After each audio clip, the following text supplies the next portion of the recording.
Tukikola bwe tuti weluba oluyimba nga lwa Yesu. Aha, fetuzina bwe tuti weguba omuziki nga gwa Yesu. Buuza oba omuntu atalina Katonda abeera watya. Naddala embeera yo nga telisted. Kuba kati waliwo bano nga aba famire zaabwe bagagga balinamu kasente. Oba kale alina obulamu obuli okke.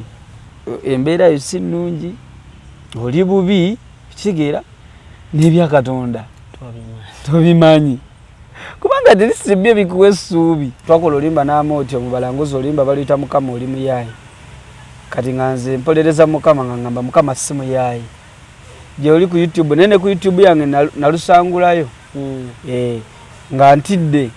Kubanga nali nfunye omukisa nga already yenzanya kati bwe nakola ne bangamba biki bye wayimbye ne music otagenda kuddamu kuzanya wano era ne bamujjayo. Nenkulireyo mu orphanage mpaka ebbanga eryo lyonna. Okitegeera neera ng'obulamu si bwangu. Obulamu si bwangu era banete tewegomba nga mwana okukulira mu orphanage. Nali muto kati bantwalayo butwazi. Naye omuntu eyantwalayo ndowooza yakiraba nga ndabika nyiza obutasoma oba ndabika ngenda kwononeka nga bw'onaasanga omwana ng'olina omuntu gw'omanyi asobola omuyamba ng'olaba obulamu takyalina kiddako netandika okubeera ewaka. Kati we batuukira moment okukitemako kyalwawo ng'obulumi bungi kati ate tebalaba kiki kintu kirimu kati ne basuspectinga nti nyinza okuba nina ki kansa. Naye tusaba Mukama atuyambe abasumba batandike nabo tukwasizaako nga bwakulaba nga pasita Bugingo bwatera okwogera nti bo babuulira enjiri then ffe ate ne tuyimba enjiri.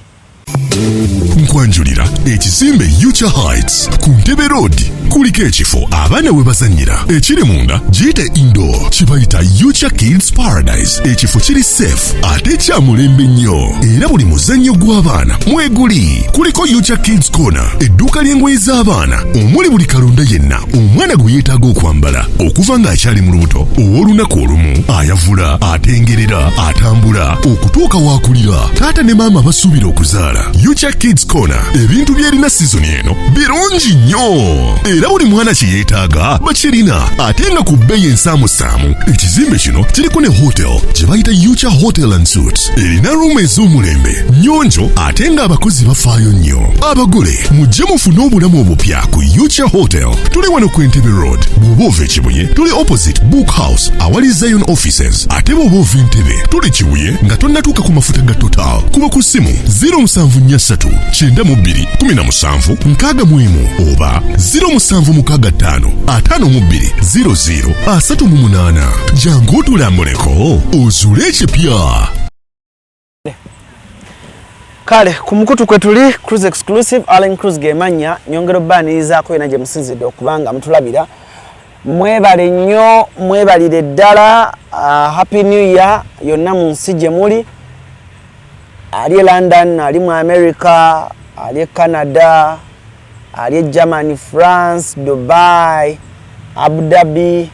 Sharjah, mwenna abali South Africa, abali Saudi, abali Qatar,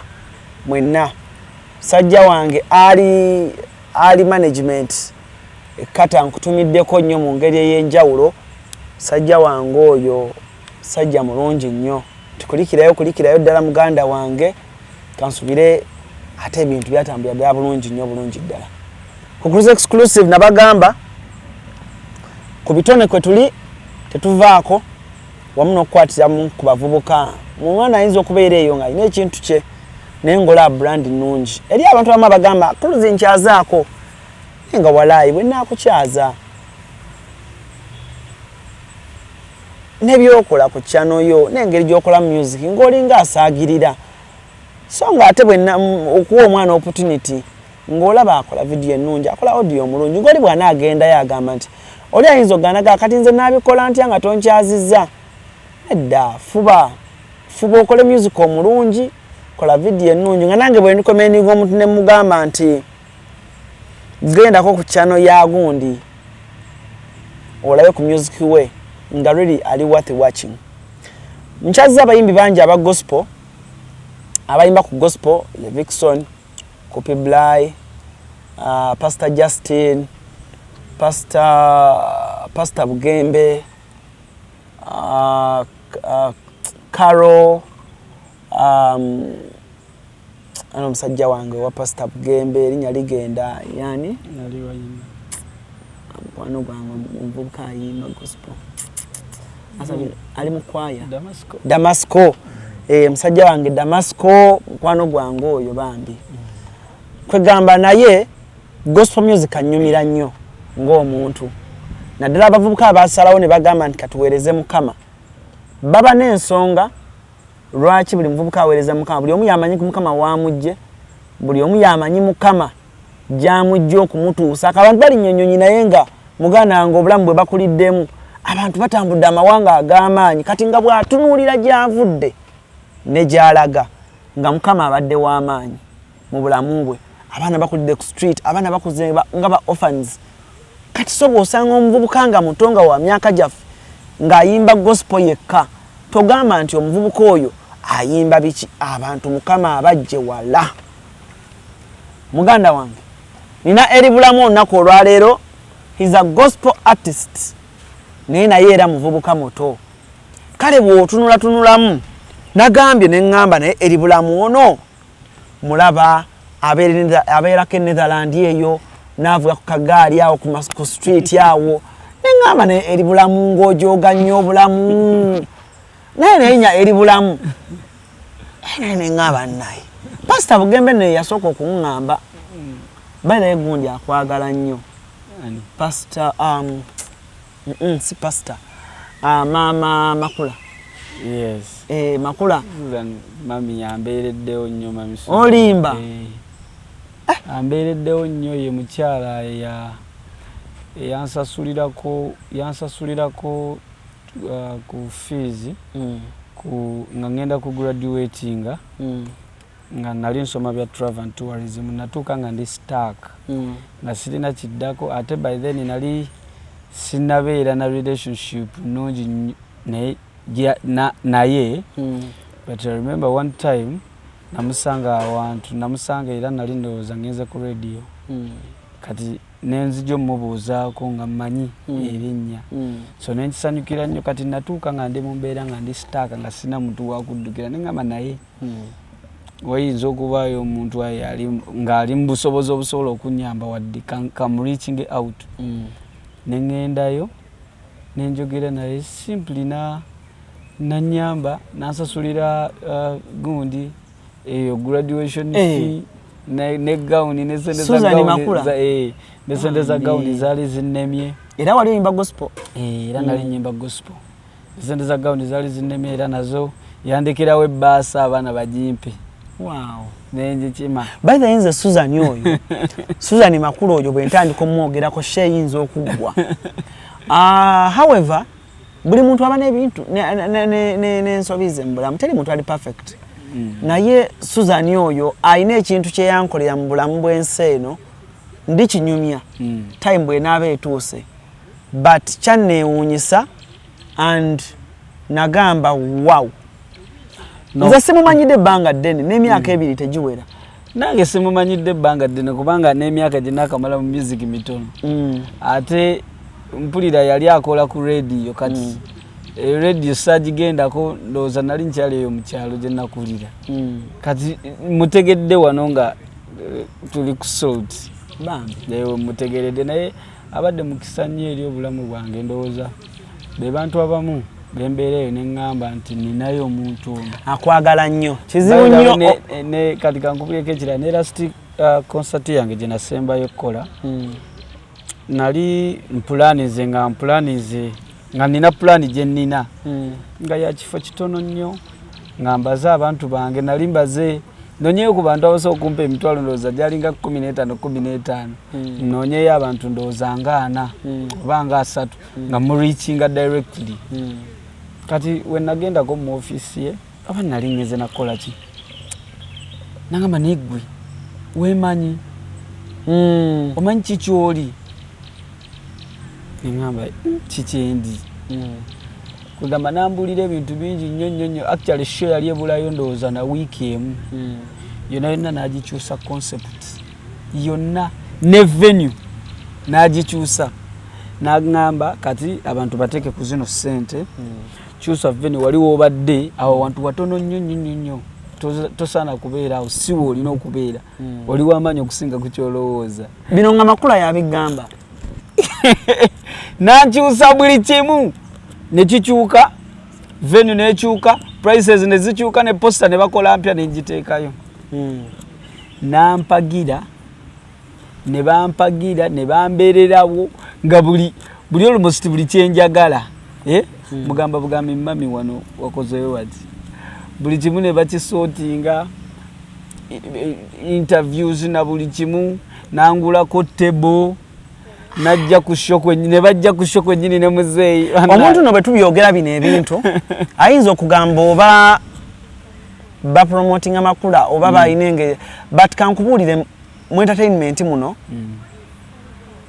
ebyo ebintu byoyogerako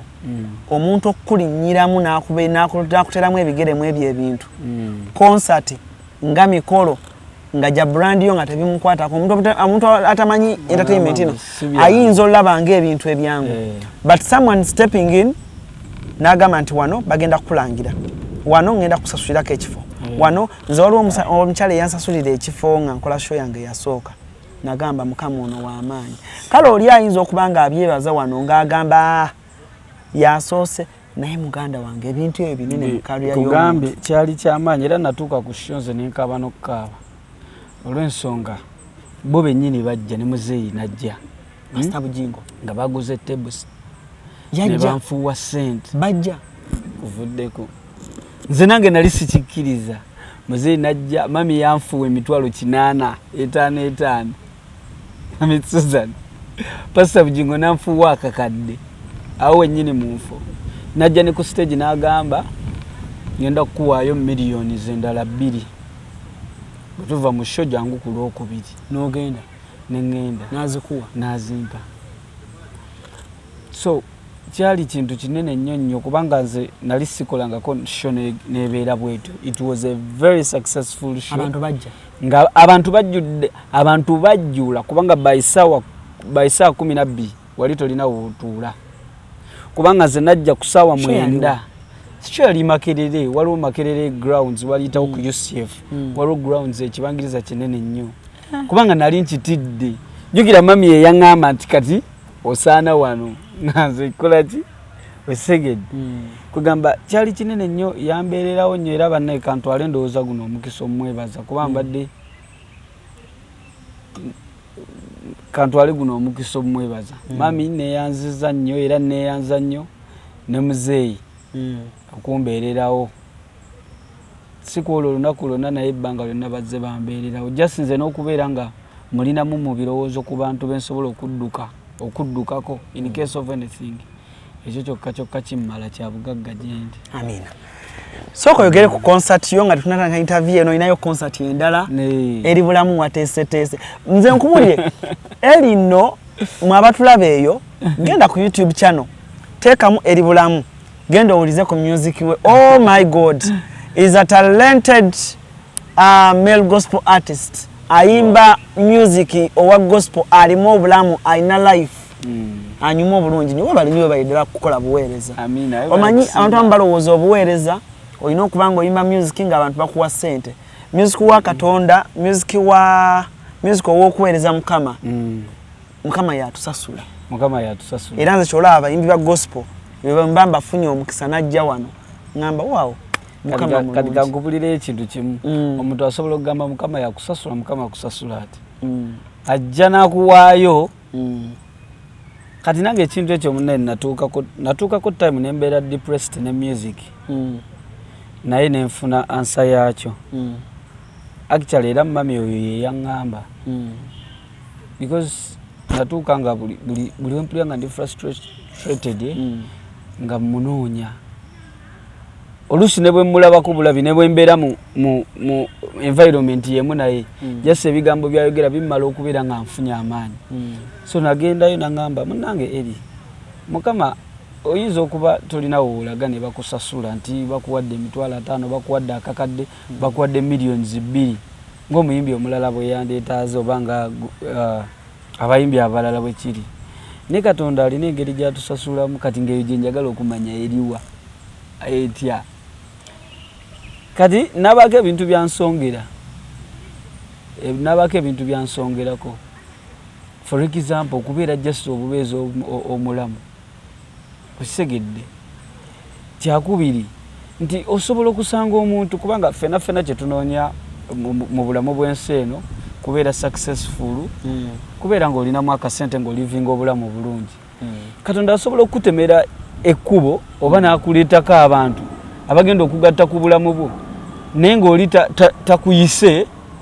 mbw akuwe sente nti bakubuukinga sente bwe ziti mbwoba miliyoni 2 tulabye abantu bangi be bawa emmotoka ng'oli nkuwadde emmotoka nkuwadde ettaka gindi nkuwadde ebintu ebito so Katonda alina engeri gy'asobola okuleetamu abantu mu bulamu bwo abasobola obuleesinga obulamu bwo okusinga ku kino kubuukinze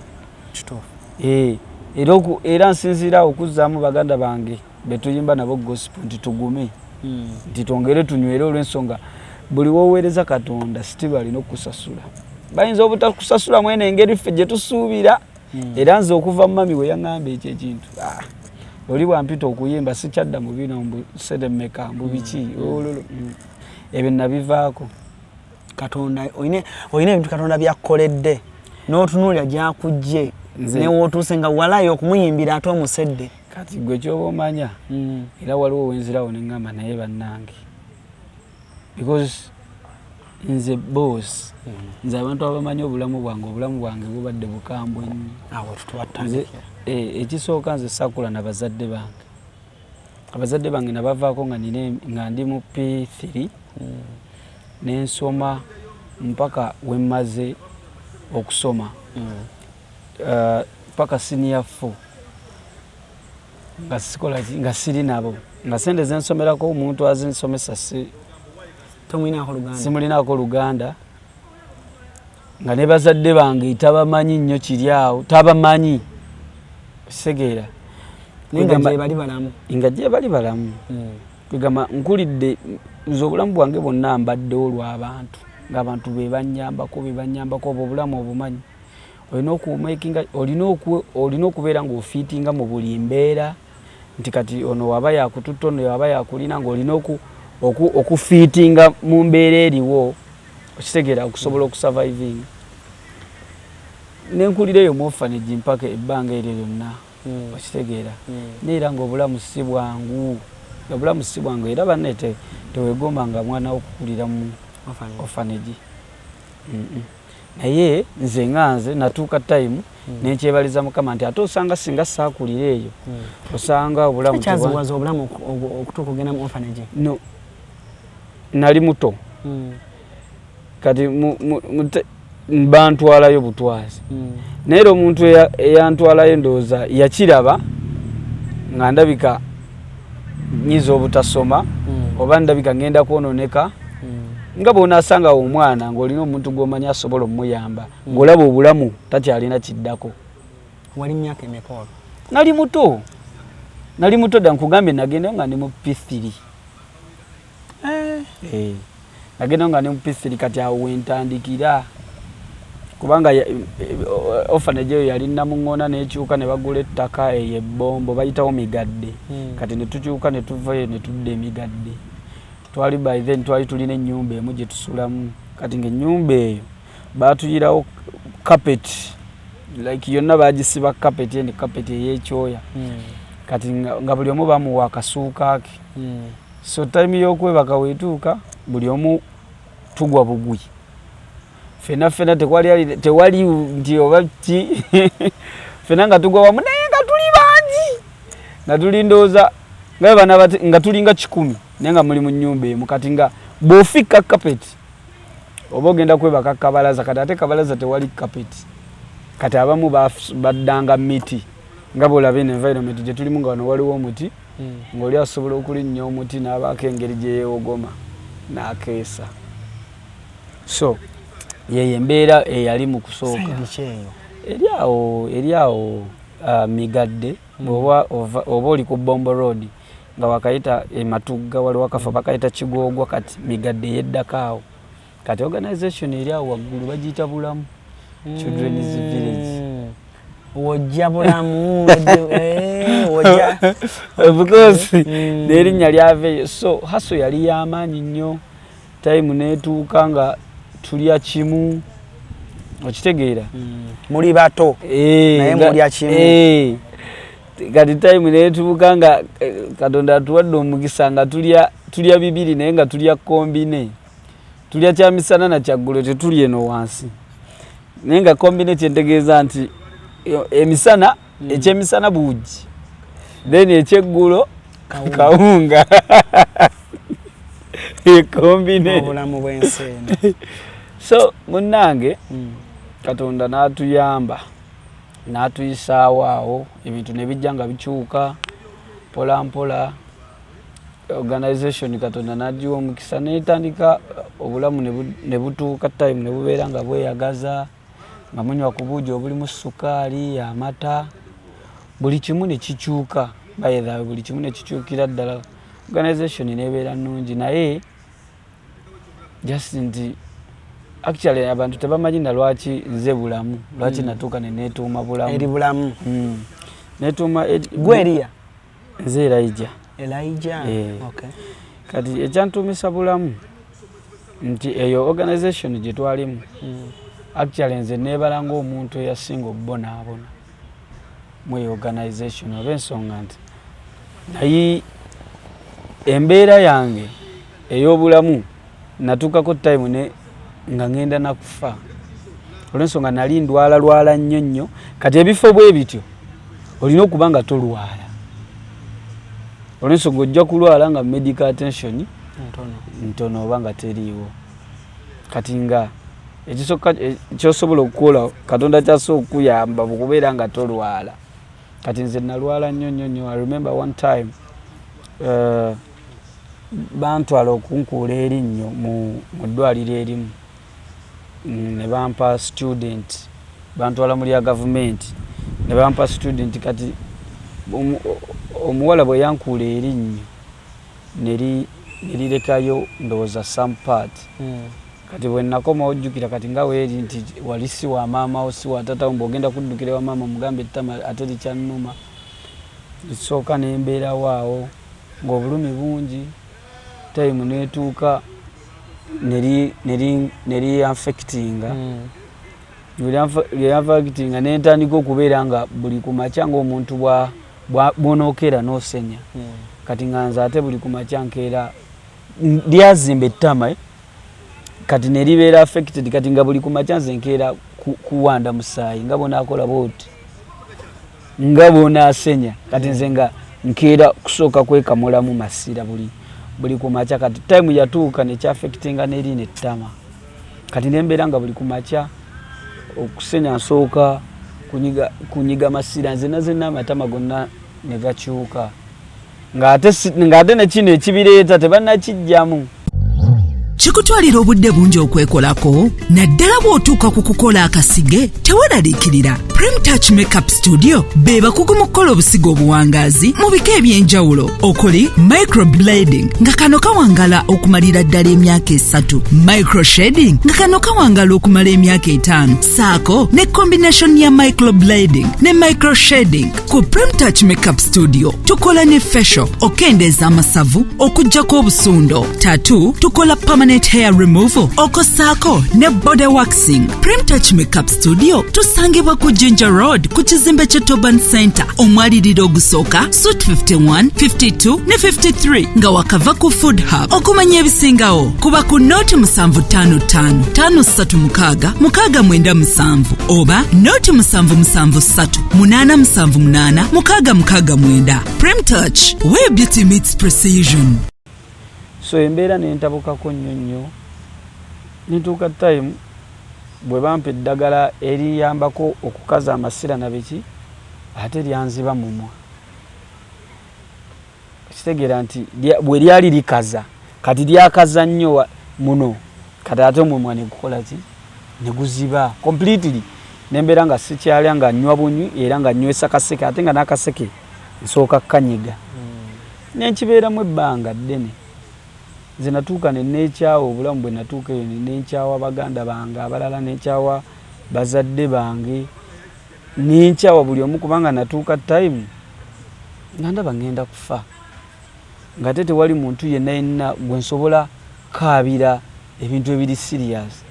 kati netuuka nenkyawa buli muntu eyambeera gwe nali mmanyi nti oba yandibadde mu position kubanga nze naye ku home waliwo time wetwatuuka nga abaana baddayo mu holiday because waliwo abaana balina bazadde baabwe nga nze naye nga embeera si nnungi naye nga asobola okugenda neyeewogoma kati ate nze nga sigenda nga ffe batuyita bakiita bakitagenda nga gwe tolina nga toddayo ng'olina obbeera awo kati actually eyo gye mbalanga ewaka ewaffe gye nakulira obulamu bwange bwonna gye nabumala challenges zaali nnyingi nnyo I reached a moment nga bagenda kuntemako okugulu because essaawa zino nina kubeera mulema nti natuuka time ekiti kyanfumita wansi mu kigere twali tuzannya ne kiyingira era nkovu eri nnene ne kiyingira mu nnyama bwekiti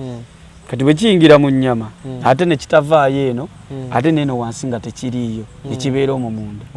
wakati ne bantwala mu malwaliro amalwaliro gonna actually ku mulundi ogwo bantwala mu malwaliro gonna amanene nga bansikaninga nga tebalina kibalabamu nga bansikaninga nga tebalina kibalabamu naye ng'ekigere kizimba nekitandika nga kizimba buzimbi nga kinnuma nemmala nakyo okumala emyezi ndowooza ng'ebiri nga ndimu eyo embeera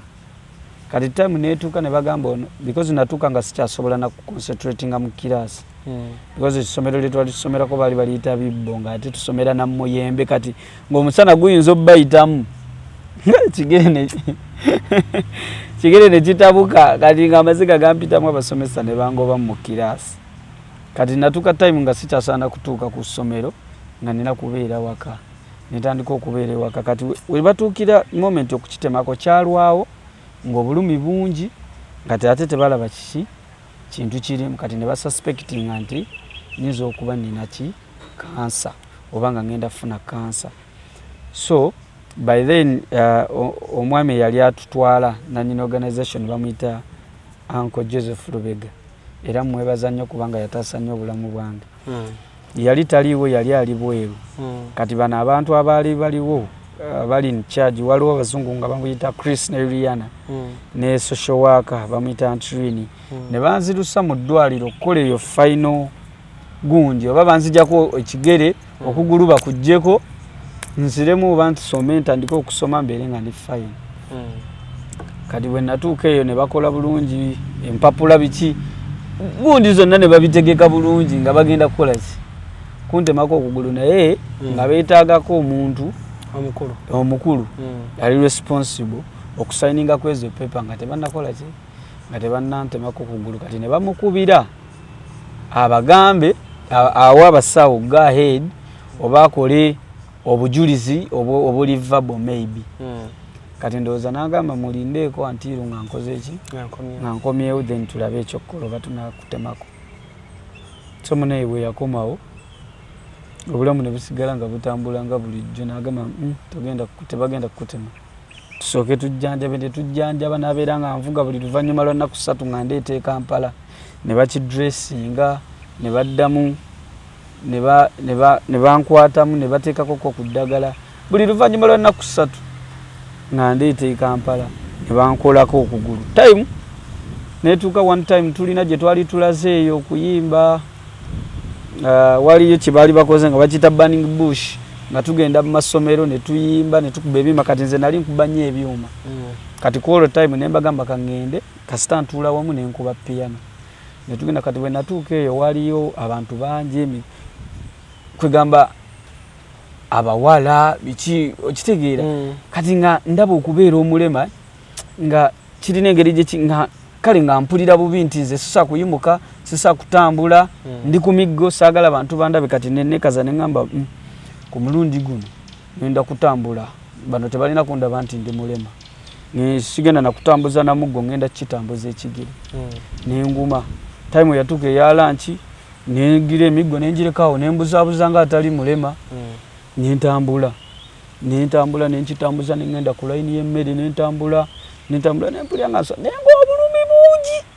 obulumi bungi kati olweggulo nga binaatera okuggwa empulya nga ninga agenda okufa kati anko nanzirusa nanzizaayo waka kati abanzizaayo waka eyo ku home netukikebera kuba kyaliko ne bandage nakikebera tugenda okulengera nga bwe nakitambuza kiri ekiti ekyali kyawogomera wakati mu nnyama kyayambuse nekijja waggulu kitegeera kati bwe kyatuuka waggulu nekibeera nga kikolaki nga kirabika kati bwe yakyadresi nga tugenda okulaba ekiti kiri mu kigere kati kiggukiddemu waggulu jjukira kyayita wansi kati amakati nekibeera ebbanga kati nga kiri wano waggulu nagezaako kisikamu nga kinene nga mpulira obulamu bugenda okitegeera nangamba omanyi kati ekituufu okitegedde kati lwana okijjemu okyesikemu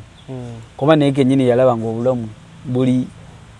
bulala nnyo nenwana nakyo nenkyesikamu omulundi gumu bwenti nengweri nempunga kyali kinene nenkovu nakati ekyaliwo okuviira ddala eri wansi mpaka waggulu so kati nayita mu bintu bingi nentuuka nga wali time nga mpulira bintu bingi nnyo nebesitasa kugamba wano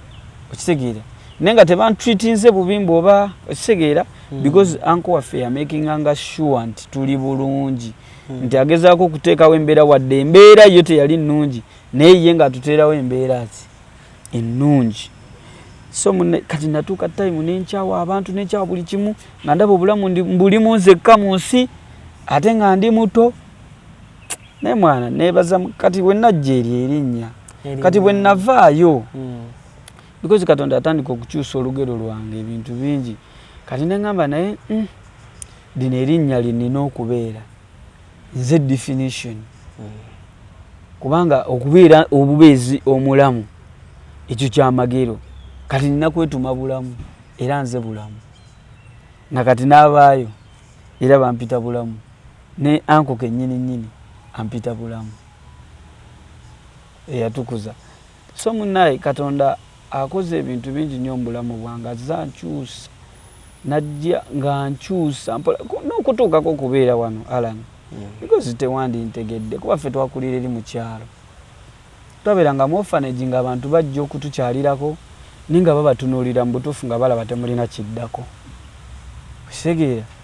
because buli abantu abakyalira mu abo abaana era babagamba mujja kubeera bulungi batuzzaamu amaanyi mujja kubeera bulungi one day gwe loota ekirooto kijja kutuukirira bwe bityo oli najja nakusanga oli mu senior 4 nye n'atandika okuyigiriza engeri gy'osenya like noba nga babaleetedde obusenya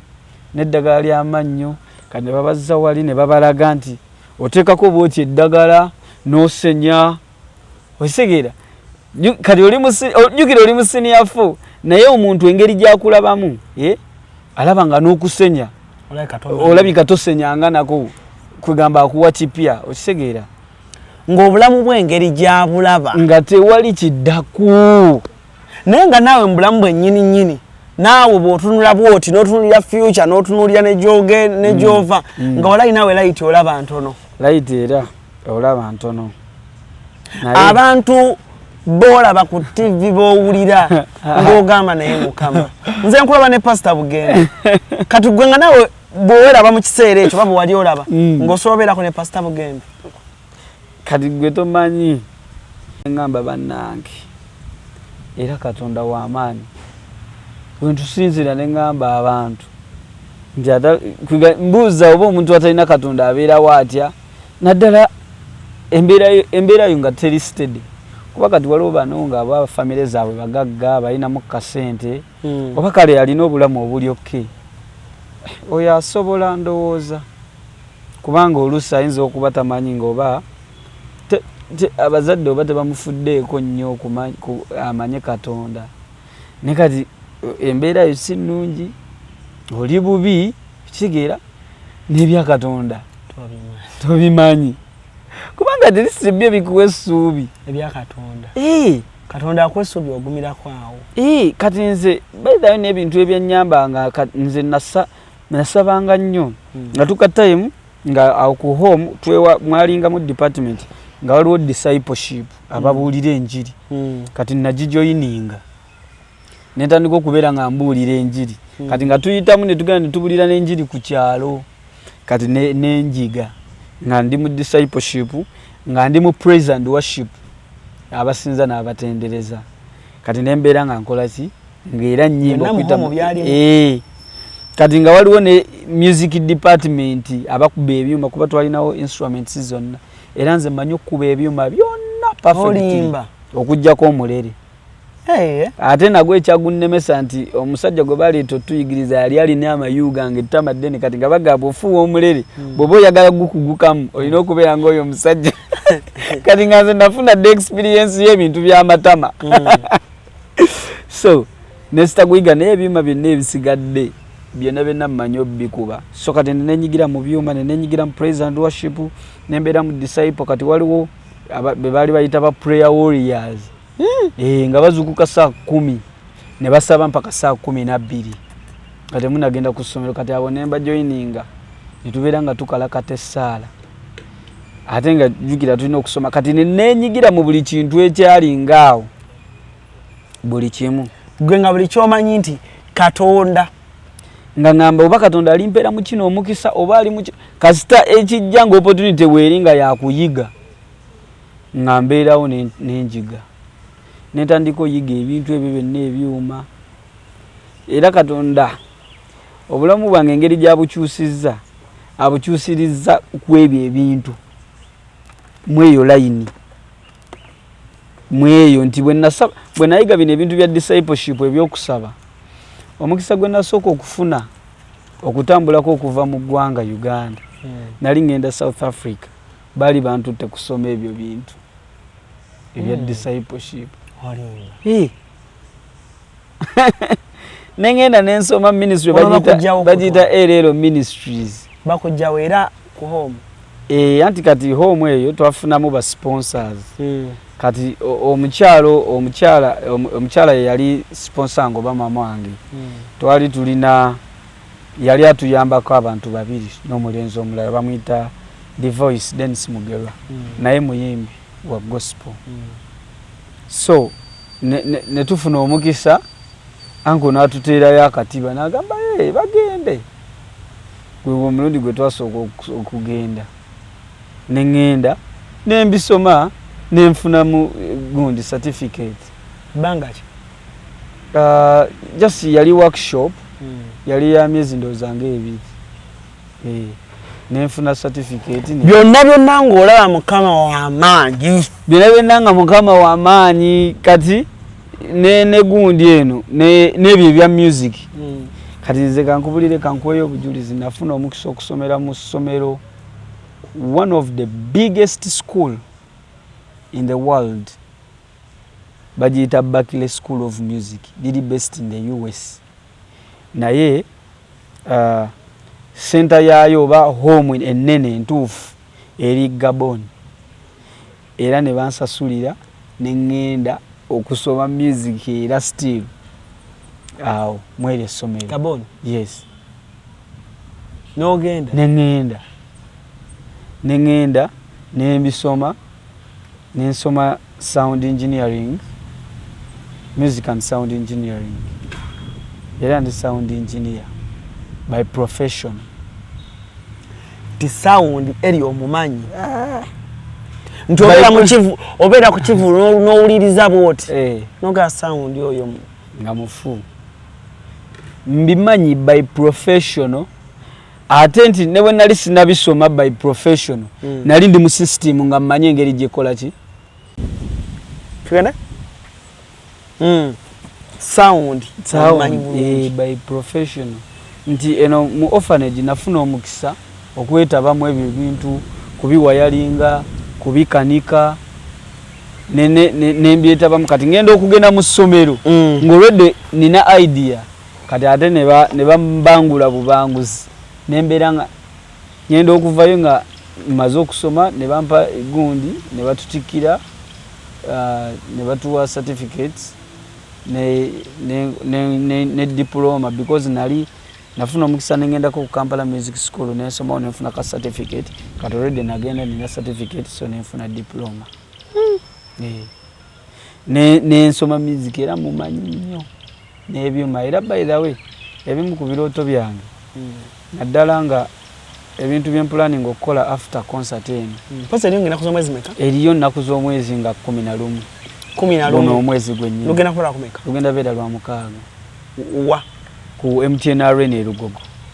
MTN Arena. Kuyingira kwa mitwalo 2, mitwalo 5, mitwalo 10 n'akakadde. Ebimu ku plan. Emeka? Mitwalo 2, mitwalo 5 n'akakadde. Table. 10 n'akakadde. Tulina VIP ne VVIP. Akadde ka table. Akakadde ka table. Ne alebad ey'omutwalo.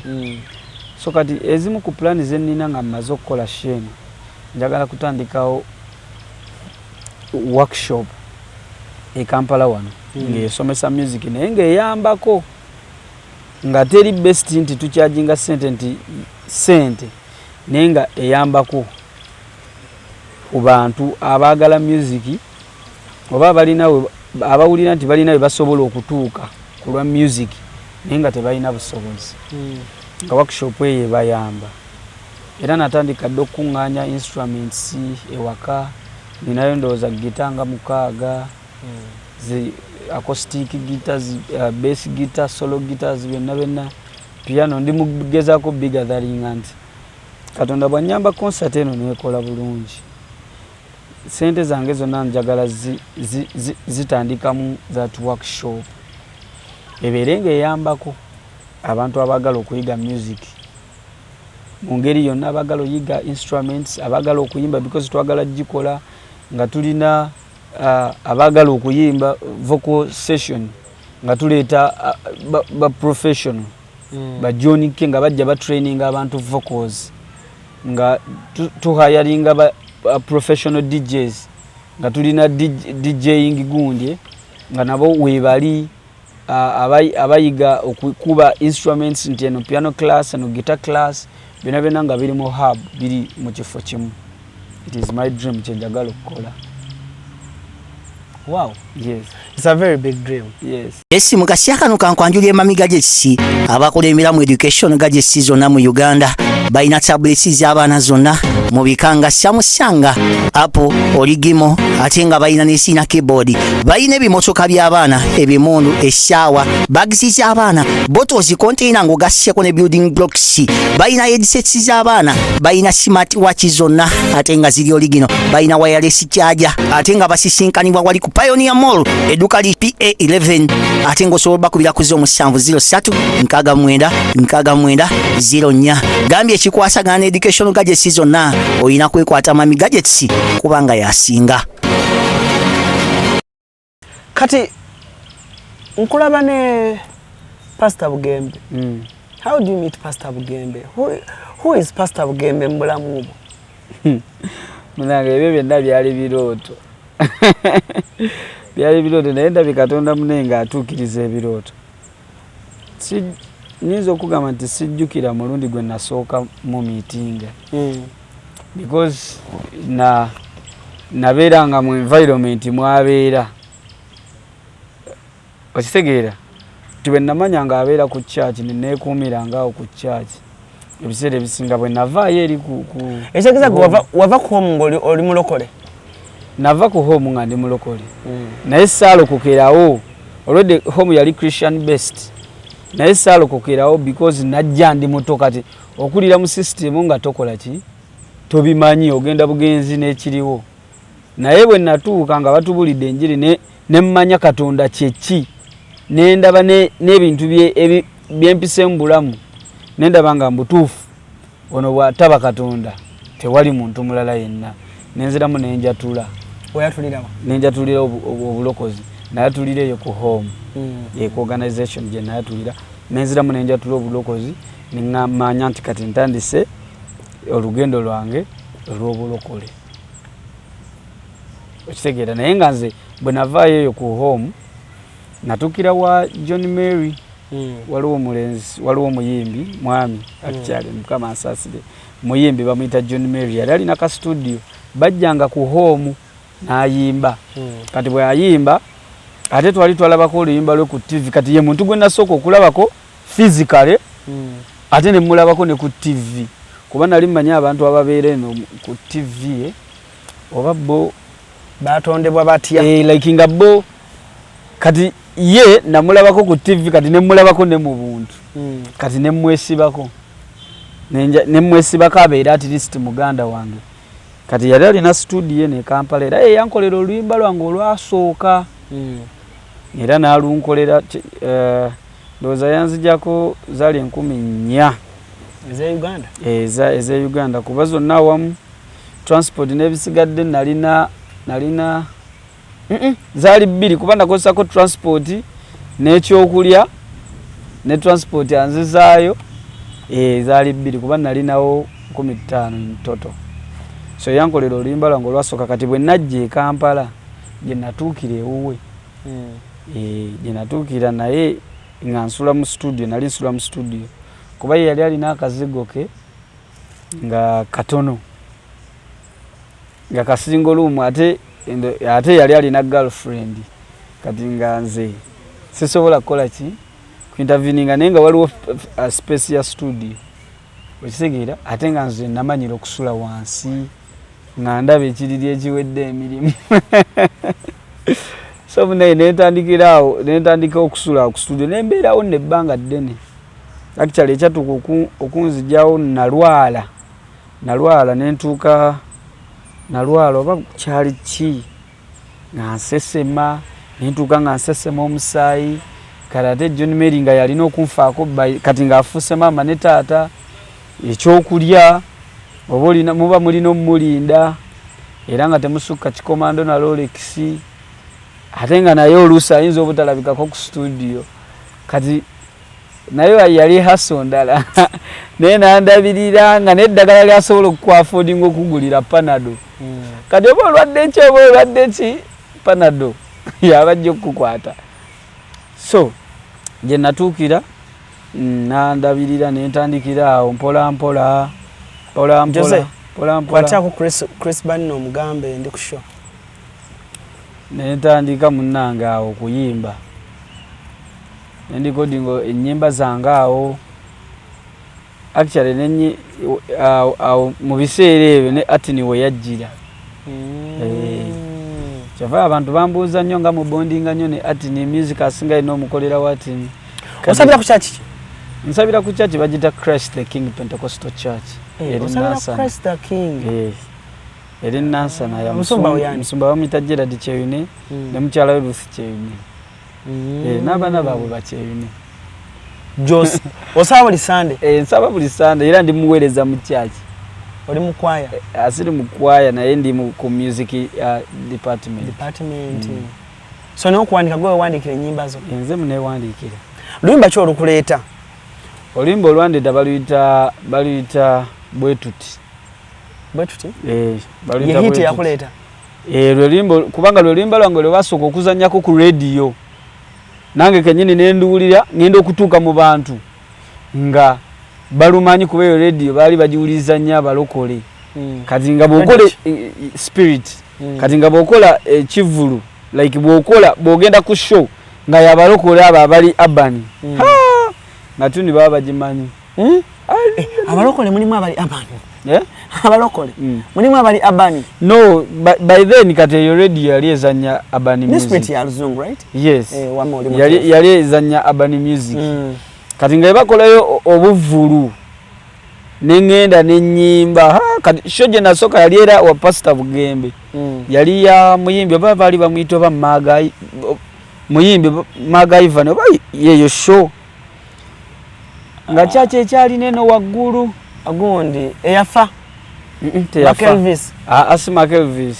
actually Elvis samulabako nali nkyali eyo mukyalo gayi bamuyita Maga Ivan muyimbi yakola show n'enzijja n'ennyimba ngenda owulira kyennyimba abantu kye bayimba abantu babimanyi wafogo n'akomamu omukka nga sigulabangako nga nze nguli Tomanye essanyu lyali awo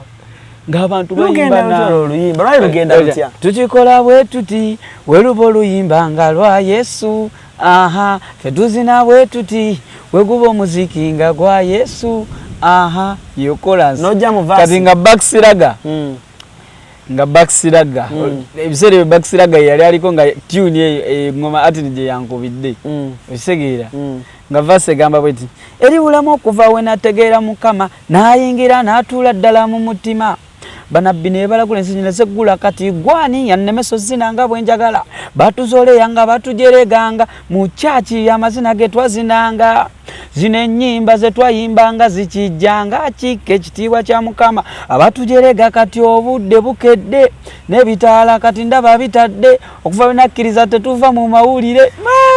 lwali lulungi ngenda kuddayo wakandu kubemu omanyi lwaki gospel bwati anyumira kati wulira sogoleke kazabu kajja ne kakuba verse ngegamba Donizabu kayita ka Donizabu kwa kasajja kange naye musajja musumba muwe ekitiibwa yagamba Donizabu yalina oluyimba oluli oba millions nga 2 ku YouTube simanyi naye Donizabu naye mulungi yali ayimba mu crowd ng'ali ku stage ndabe kali oyo yajja nakuba verse ngegamba mwali babiri mu oluyimba okay kati Donizabu nabawuliranga kweyo radio kati bwe najja kati lumu nali ndi awo ku hamu nga nina kyali wange gwentudde naye awo Donizabu nayitawo nangamba oyo ye Donizabu ne mugamba olimba nga yeye nemuyita nengendayo nengenda nemubuzaako yoyo yayimba olimba bayita liwoma kati oyo Zabu oyo mulala Zabu Alan oyo mulala ono mulala kati ono bamuyita Donizabu naye wakali yono sajja likuba kati bwe nalirabaawo nga litambula nenziruka anti jjukira babeera ku zi radio kati nenziruka nemubuuzako nemugamba kinki nemugamba nange bampita eri bulamu ndi muyimbi nakatandika badde nsaba tukole eki ompeeyo oluyimba tukoleyo oluyimba nangamba yali musajja mwangu nangamba yaye it is okay tewali buzibu olina studio tenina studio eri ewa John Mary jjukira nali nsulaawo ku carpet kati nga mmanyi programu zonna oba studio eri busy oba teri busy kati nga nange mmanyimu ku production kati nga ngamba ono bwampa omukisa bwajja mu studio naye waba tewali producer njasooka mbikole nfune amaloboozi ge okitegeera then ebisigadde njabbi yani atini kuba ne atini naye ebiseera ebyo yali ali mu haso nga ye musajja wange Donizabu nakkiriza ne tujja ku studio ne ampa olunaku najja ku studio ne tuyimba oluyimba kati oluyimba olwasooka Donizabu yateeka mu line nga zigamba yagamba ne bonda banvimba nga ntambula nkagga nga mmegeledde nga zika eritudde ku okada tegwali gwa nnyana omusaayi yo gwa naaza gwali gwa mwana wa Katonda omulabu Yesu banaga bakakola bakayita bwe tuti kala kakalungi ngenda kawulirizaamukko gre tuni neekuba ne bagizanya ku radio eyo ku spirit nga buli wensanga omulokole nga awuliriza radio tompona kati awe natandikira okuyimba bwe natandikira actually okuyimba nzekka ku stage because bwe nali sinakola oluyimba nali ntambula ne John Mary nga ino oluyimba baluyita nsiima kati nga buli waalaga jikira nga mukwatirako ebintu naye nga buli waalaga nfuna wembiwumuza nenzija ku stage okusoka nasooka nga muzinira kati nentuuka nga mpulira njiza okuyimba nga mpulira njagala nnyo okuyimba nemuga katuyimbe nga ffenna kati netutandika okuyimba nga ddyo naye mu luyimba lwe yamala lwe yayimba kati nga bwe ntuuka eri nga bamuwa omuzindaalo nga nange nfata omuzindaalo nga tugenda walinnya ku stage nga nange njimba nga nange nnyimba naye nga omuzindaalo gwange ngugjeeko saagala yisaamu ddoboozi nsikuke kulya mukama wange kuba excitement yalinga nnyingi oyinza okwonoona ne bangoba kati netandika okutambula naye buli gyalaga okuyimba era John Mary ategeeza kinene nnyo mu music jjane yange teyagana nga teekako gwewajijjanga oga wayinyiza okwonoona nze ngubulidde eri haso gye nakuliramu twayiga okufiitinga mu buli mbeera mu society okubeera n'omuntu nga tomumazeeko mireme nga tomusumbuye okisegeera ne bw'aba akuyamba kwegamba omuteerewo embeera ennungi wakukola ki wakuyambi waliwo oluyimba lwe wayimba if I'm not mistaken 2023 oluyimba olwakuba ennyo so gundi alwagala nnyo nyinza okuba nga desize simanyi bulungi Makula mami ayagala yaluteeka nnyo ne yaluteeka ne mu listi y'ennyimba ezasinga omunyumira demonstration Makula ayagala oluyimba banna waliwo ne yakola session nga ye DJ omanyi mami amanyi ebintu ebyo bya DJ ani amikisinga Susan Makula nkufuddeko omukyala ng'ogyeko alina interview gye yampadde weekend oyo mpadde ekyomubuuza amanyi okukuba ebyo ebintu bya DJ nkugambye nina ne video yali ku show kwennyini n'alukuba n'aluddamu n'alurepeating n'aluteeka mu mix abalokole baagannyo oluyimba olwo kubanga ne ye Dora Jimmy's naye oluyimba olwo yaluteeka mu gunje countdown ye eya 2023 Dola naye alwagala nnyo Kadola lugenda lutya pozi kati tekakyali Kadola kagejjamuko naye era height eyo naye ebigambo kalina wano Dola naye Dola alina wano naye wano Dola Dola muntu bulungi so lugenda lutya oluyimba olwo baluyita eno demonstration akyakuwatanaba demonstration ebyo byotyaga kyali mabaga yasizo zinyumira nzemba ninze novasi bino kambi atule mu lukale ebyawongobera nabireka ku ttale omwoyo mutukuvu kanyambale yekatanganya kutusibwako mbale enzigi nsigule notabali kuba bukule owamine ndabaddako sane empale ensale otambulirako kapeti toyita mu bituli wagezake walala jolabe n'obwekiri eno kawayelenelebon teba first born nova last born todda mu byamabega fireban this way buli kimu kibeera ddani Jose yimbira ku mukama ojja kola ebintu ebikyuka luyimba kati by the way oluyimba lulina story y'amaanyi era ndwebaliza nnyo mukama lwe luyimba olumu ku nnyimba ze basinga okunegerekitinga demonstration lwango byako ne ku radio olwo mbuno oluyimba n'oluyimba lwe nakola n'amooti lwe bayita twakola oluyimba n'amooti omubalanguzi oluyimba baluyita mukama oli muyaayi kati nga nze mpolereza mukama nga ngamba mukama si muyaayi gye oli ku YouTube nene ku YouTube yange nalusangulayo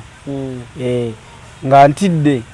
kubanga nali nfunye omukisa nga already enzanya kati bwe nakola ne bangamba biki bye wayimbye ne music otagenda kuddamu kuzanya wano era ne bamujjayo from that day era ne bamujjayo kata kyazanyayo kati yaddamu n'azanya naye nga si mu system ng'oba omuntu agenzeyo ba DJ n'azanya naye bino nti wagenda neweetonda n'obeetondera sina kikyamu kye nali nakola enzowooza nze muntu asinga okwetonda olw'ensonga nze nkimanyi mbaddewo n'abantu be bambezezza abantu be bankoledde buli kimu kye nnina mu bulamu bwange so ndi muntu nnyo wa vivi wempulira nga nkoze ensobi olina ennyimba meka nina ennyimba ziri out ziri 15 mwe muli hitsinga believe detergent demonstration darling Jesus nekyolala kale big songs zonga nze siganje ntuka mbanza zikuba mweziri yawo ne confusion actually luyimba kiri ogamba nti Cruz bwe nali mpandika luno oluyimba lwo nali manifesting ebintu ebibadde mu bulamu bwange baluyita believe bugenda lutya when you believe tewali kitasoboka when you believe omala gweno kikuba bwe lutyo naluwandika nakola concert kati jjukira concert eyo nga bwe nkuga nti mami yakyusa concept kati nali ntidde nnyo nga simanyi bwe kigenda kubeera kubanga nali sikolangako show outdoor show bwetyo so ebintu ne byekola okuviira ddala ku muntu owa stage Chusi yampa stage era njaga omwebaza mu ngeri enjawulo mzee Chusi yampa stage nangamba eri bulamu kola ki just facilitating a transport n'abaana bagenda okukola njikuwadde nampa stage show nebeera successful na buli kimu ate nga twali twakava mu covid kati abantu benali nkola nabo bangamba eri kosa teno lwaki togivaako n'okola eyo mu maaso abantu bakava mu covid bali ki bali yala then n'abaana bakabazza ku ssomero okisegeera ki ekikozesa concert ofaaki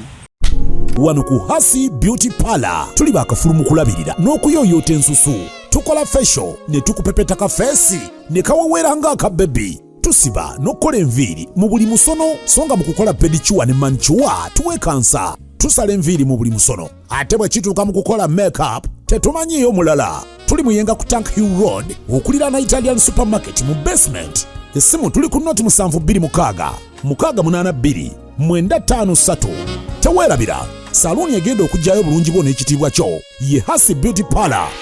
a world of beauty. nenga nze nawulidde conviction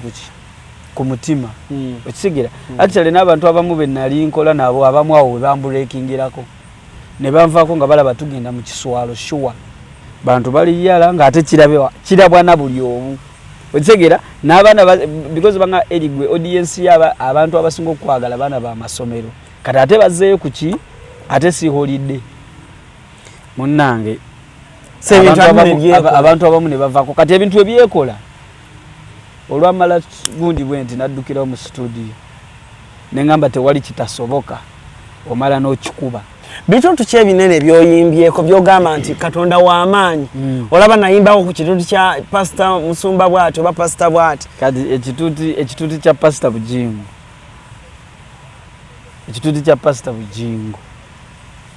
kyebaliza Mukama kubanga olwaleero osanga n'omutembeeyo eyo ku kkubo ng'olina oba oli mu kulya Rolex nagamba si ye gweri bulamu okitegeera ng'akumanyi naye nga yammanya kuva kwawo kwolwo olunaku so kati ekituuti kya Pastor Bugembe kati jjukira kibeerako ne TV tekikoma bukomi kubeera ku kituuti bibeerako ne ku TV kati atali awo ku ground era akulaba ewaka kituufu so kati ekituuti kya Pastor Bujingo nkyebaliza nnyo Mukama ekituuti kya Pastor Bugembe nkyebaliza nnyo Mukama kati byebyo ebituuti byembala ebinene ogambye ebinene ebya churches ndowooza zezo churches zokka toyimbako Wakayanja Wakayanja nayimbako naye dda nga wali si tebyalinga bya church service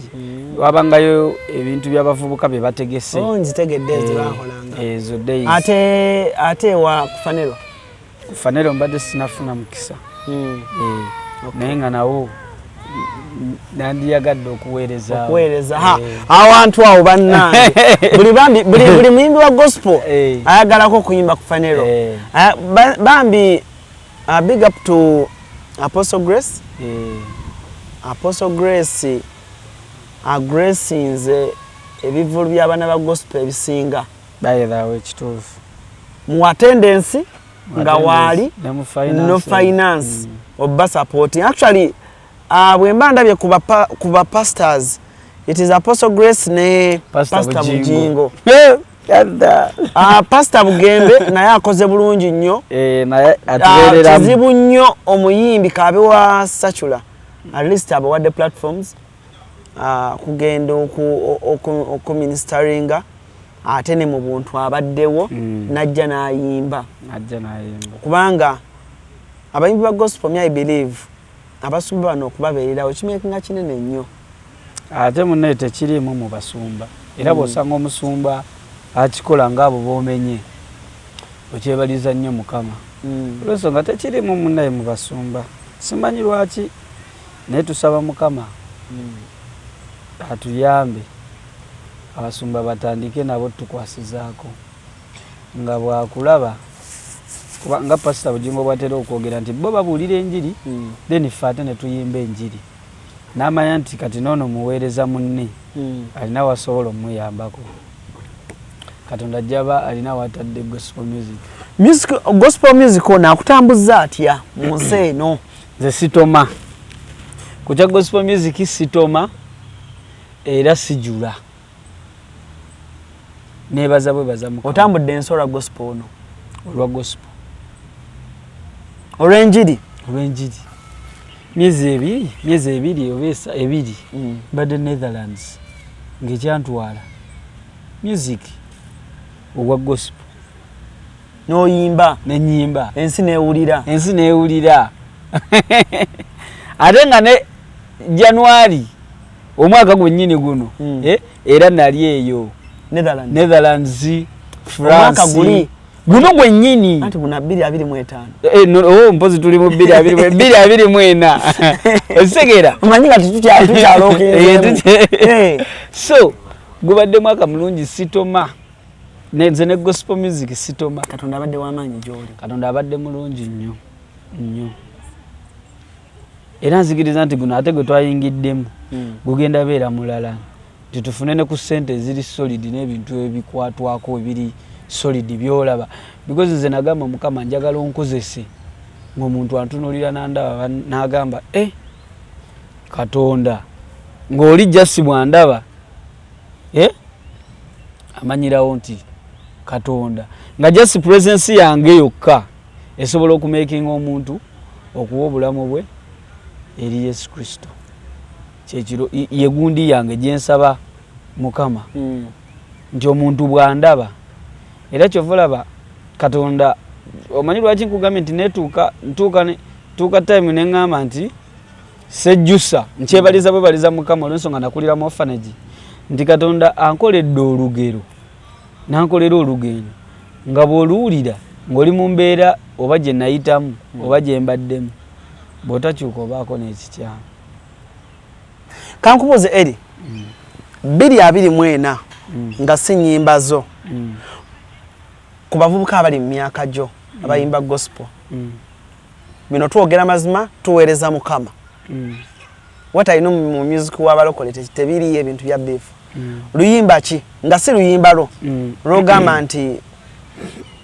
you would call it oluyimba olubadde olw'omwaka nga lusaze bulungi nga owulira message ey'okusindika obubaka bwa Mukama. Kati kiri tuwe waliwo oluyimba olulugwe nga ggwe nga nze then wabaawo oluyimba oluli general like nga bw'olwogera nti n'oli ejjaddulaba naye waliwo n'oluyimba nga ggwe like gwe bw'owulira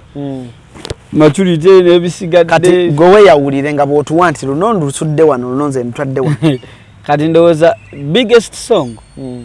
lwe luno oluyimba lwono lwa Titus Kuteesa ndi mulokole lisana nekiro ndi mulokole lagira siza rasu wano esegedde kati olwo nyinza olwo ndi mulokole Titus Kuteesa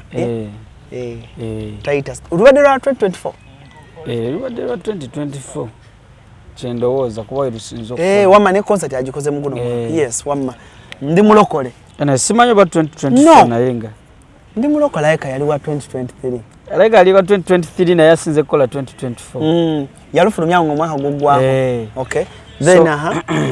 kati olwo lwenkola ki lwoluli general lwendaba n'ennyimba endala nnyingi naye kati nze nga nze waliwo oluyimba olunkoledde ennyo olwono omwami actually simumanyi nalinnya yayimba kanfune ekipande Yesu ngutimbe ndako bamuyitani kibadde kisaabwe bambuuza tegabadde manyiga onjagadde mu lwatu kamala omunoonya wano ali bangamba aliyokke onja bamuyita Jami ategeka wow olubadde lulungi onjagadde mu lwatu lubadde lukoledde nnyo muwala ki mu gospel muwala ki olina abayimbi ba gospel abakyala bomanyi kutaka yasembye okukuba akayimba omitani ye Karo ali ku kwaya ya pastor Karokomeza Karokomeza sofa kale Yesu afunye hiti ng'omwaka gugwako bale nina ekintu kyengenda okukuwa naye nenda banga kiyinza obutalabika bulungi waliwo ekintu kyembalenda okugamba nenda banga kiyinza obutalabika bulungi naye mu bakyala abo ndowooza because gospel industry erwawo nnyo okutaayo omuyimbi omupya mu bakyala however mu baami eta nnyo nokirabika abakyala pushingi yaabwe nnafumu ndowooza ne gundi yakola kava y'oluyimba lwa segmento eyatambula obulungi omuwala mutegedde yakola kava ya segmento ndowooza kati nno ate oyo omwana alina ennyimba ennungi Karokomeza alina ennyimba ennungi nga nyingi just nti luno lwe lwayiseewo naye abantu bamuwa obudde actually sina mu budde bagende bakebere ku music we ali very extremely talented muyimbi ki nga tumaliriza gw'oyinza okwebaza n'ogamba nti mu bavubuka b'emyaka gyange abayimba gospel kati olutuganize bonna oyinza okugamba nti sofa omumulikale agukutte bulungi ogwa gospel ng'oba ogamba nammwe okujja kwammwe n'okubeerawo kwammwe ne bompayo kale babiri nja kwebaza industry yonna eya gospel naddala abasajja kubanga bakkiririza mu kimu kitegedde then mu kumenya nja kumenya Levikson ambeereddewo nnyo nno ddala nga bw'okiwulira mu buli kimu mu buli kyonna kye neetaaga mu musically ambeereddewo nja kwebaza ne pastor Bugembe kuba nti kati pastor ate mweyembika naye ambeereddewo nnyo okuviira ddala kukumpa ku platform okuweereza ku church ampa omukisa n'entambula naye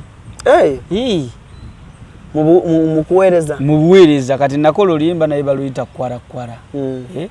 kati time eyo nena we nakola oluyimba natambulanga naye buli walaga okuyimba yagamba abaana banteke ku kigaali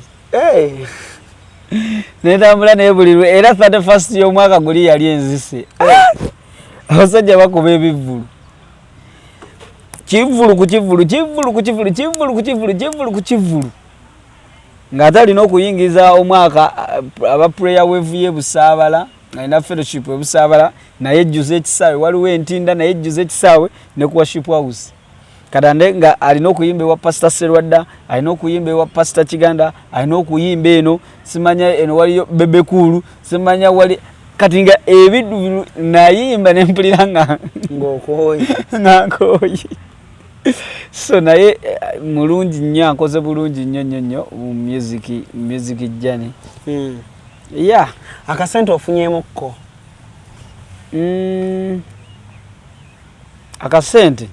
akasente sinnafuna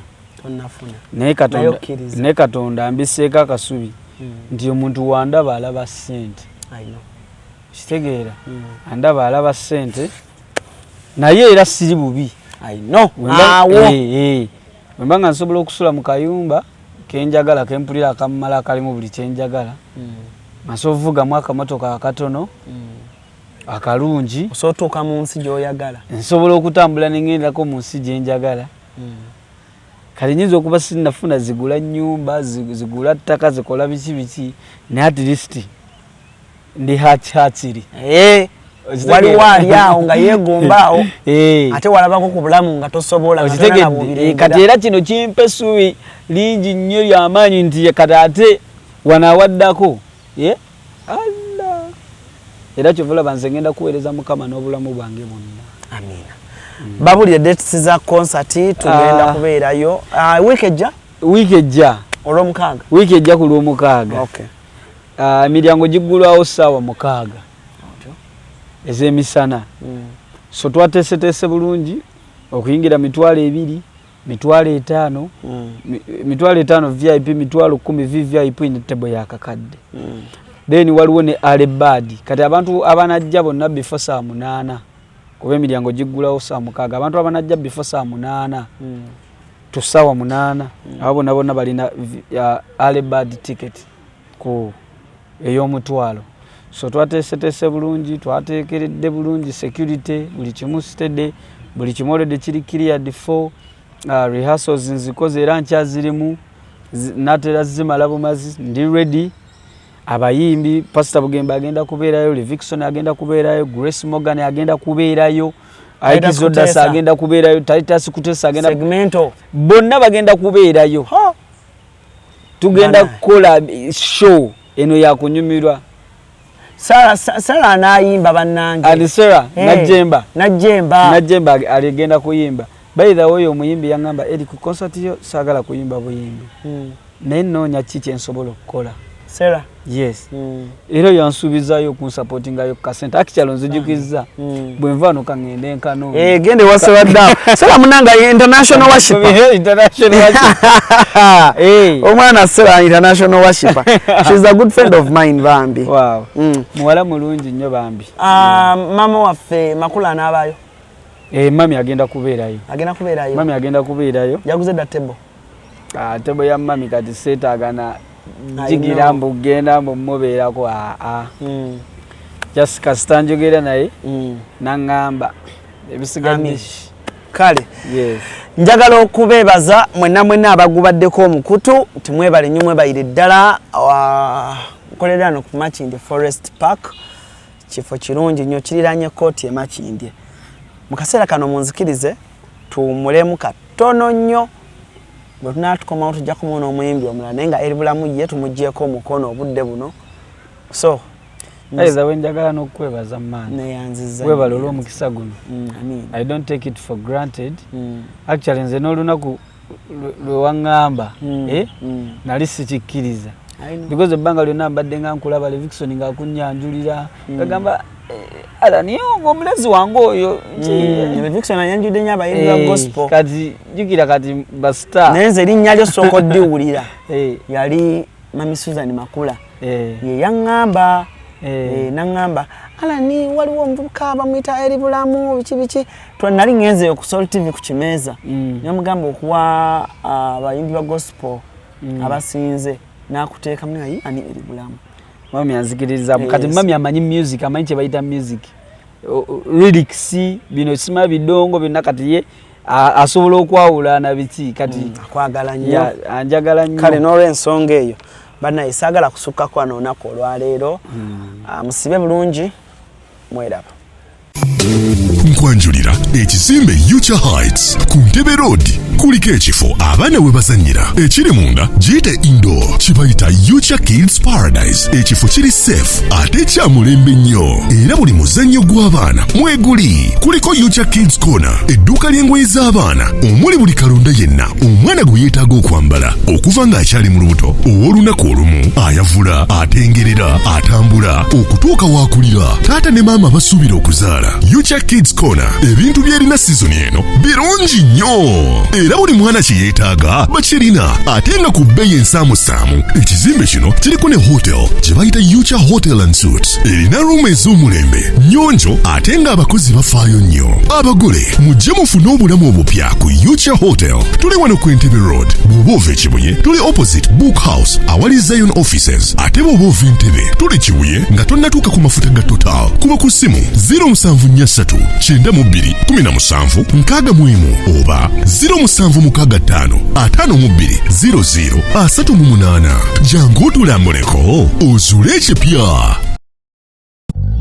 kikutwalira obudde bungi okwekolako naddala bw'otuuka ku kukola akasige teweraliikirira Prem Touch Makeup Studio be bakugu mu kukola obusigo obuwangaazi mu bika eby'enjawulo okuli microblading nga kano kawangala okumalira ddala emyaka 3 microshading nga kano kawangala okumala emyaka 5 saako ne combination ya microblading ne microshading ku Prem Touch Makeup Studio tukola ne facial okendeeza amasavu okuggyako obusundo tattoo tukola permanent permanent hair removal okosaako ne body waxing. Prem Touch Makeup Studio tusangibwa ku Ginger Road ku kizimbe kya Toban Center omwaliriro ogusooka Suite 51, 52 ne 53 nga wakava ku Food Hub. Okumanya ebisingawo kuba ku Note 755 536 697 oba Note 773 878 669. Prem Touch, where beauty meets precision. Esi mukasya kano kankwanjulye mamiga gyesi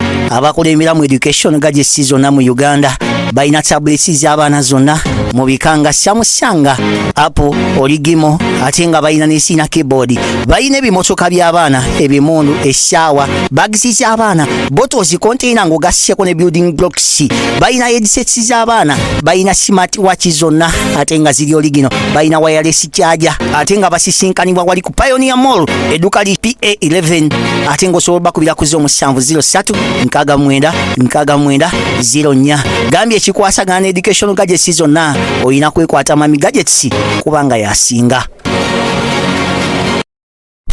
Wano ku Hasi Beauty Parlor tuli bakafulumu kulabirira n'okuyoyota ensusu. Tukola facial ne tukupepeta ka face ne kawawera nga aka baby. Tusiba n'okola enviiri mu buli musono, songa mu kukola pedicure ne manicure tuwekansa. Tusala enviiri mu buli musono ate bwe kituuka mu kukola makeup tetumanyiyo mulala. Tuli muyenga ku Tank Hill Road okulira na Italian Supermarket mu basement. Essimu tuli ku Note 726 682 953.